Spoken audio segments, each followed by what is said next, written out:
James Matthew Barrie. Peter Pan. Wendy, John, and Michael Darling lived in London. One night, Wendy woke to find a strange boy sitting on the floor who was crying. "My name is Wendy," she said. "Who are you? Why are you crying?" "I'm Peter Pan," the boy replied. "I'm crying because my shadow won't stick to me." "Don't cry," Wendy said. "We can fix that." And she sewed Peter's shadow to the tips of his shoes. Peter was delighted.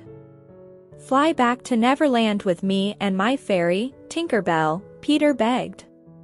"You could be our mother and take care of us." "Can you teach me to fly?"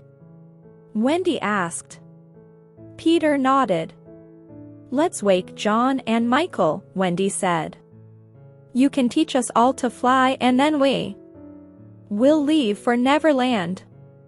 The children were soon flying around the room. Then, swoosh! Out the window they all flew. Wendy, John, and Michael flew behind Peter Pan and Tinker Bell, following the golden arrows that pointed the way to Neverland. Finally, they were flying over the island. "The Lost Boys live with me and Tinker Bell. I'm their captain," Peter said. "The Indians live over there, and the mermaids live in the lagoon. And there are pirates too, led by Captain Hook." "Pirates!" exclaimed Wendy, John, and Michael, all in the same breath. Wendy was frightened, but Michael and John wanted to see the pirates right away. "Hook's the meanest pirate ever," Peter warned. "But he's afraid of the crocodile."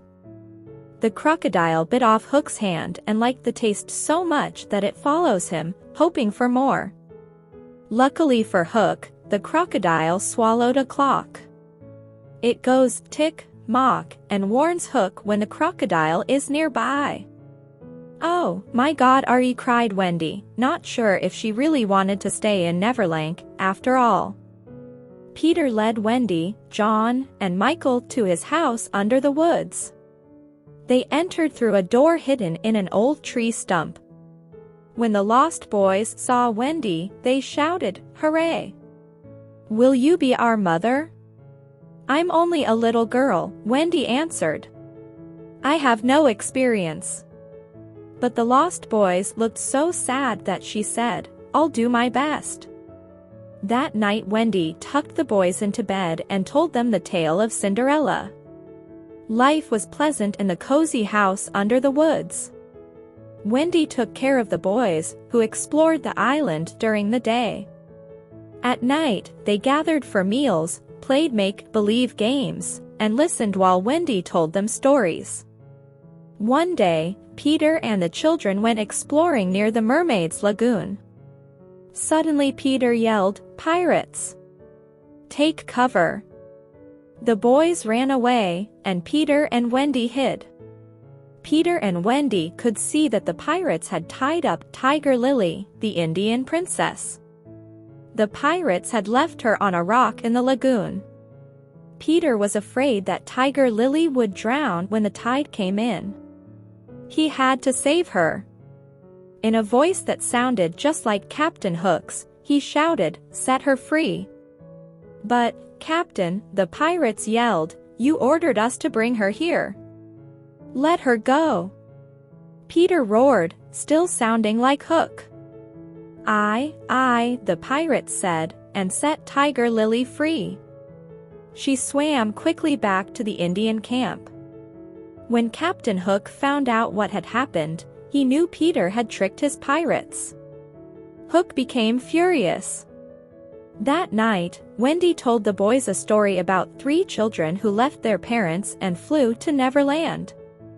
Their mother and father missed them very much. The children loved Neverland, but they never forgot their home. "Did they ever go back?" the Lost Boys asked. "Oh, yes," Wendy replied. "They flew home to their mummy and daddy, and everyone was happy." The story made Wendy, John, and Michael homesick. They decided to fly home the next morning.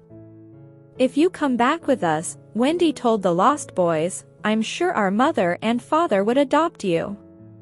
"Hooray!" shouted the boys, jumping with joy. Wendy asked Peter if he and Tinker Bell would come home with them too. But Peter didn't want to live where grown-ups could tell him what to do. Peter was sad that his friends were leaving. Still, he wanted the children to arrive home safely, so he asked Tinker Bell to guide them on their trip. Early the next morning, Tinker Bell and the children left the house under the woods. But Captain Hook's pirates were hiding nearby. They captured all the children, tied them up, and marched them towards the pirates' ship.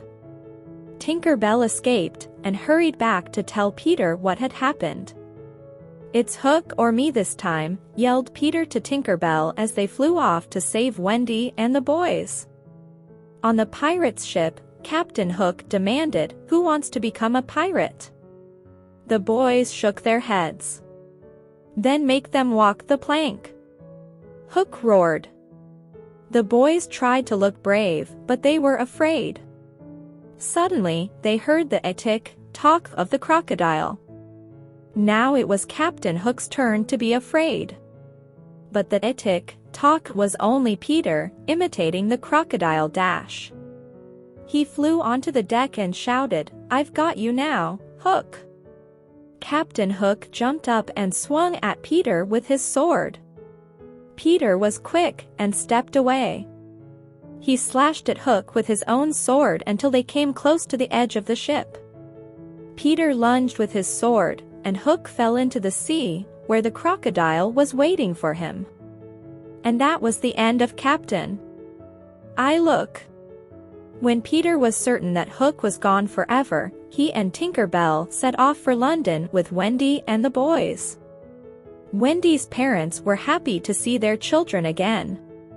Mr. and Mrs. Darling hugged Wendy, John, and Michael and agreed to adopt the Lost Boys. They asked Peter to stay with them also, but he said, "I'm going to stay in Neverland where I never have to grow up." Goodbye. Then, Peter. "We'll miss you," everyone called. Peter Pan and Tinker Bell waved Goodbye and flew home to Neverland.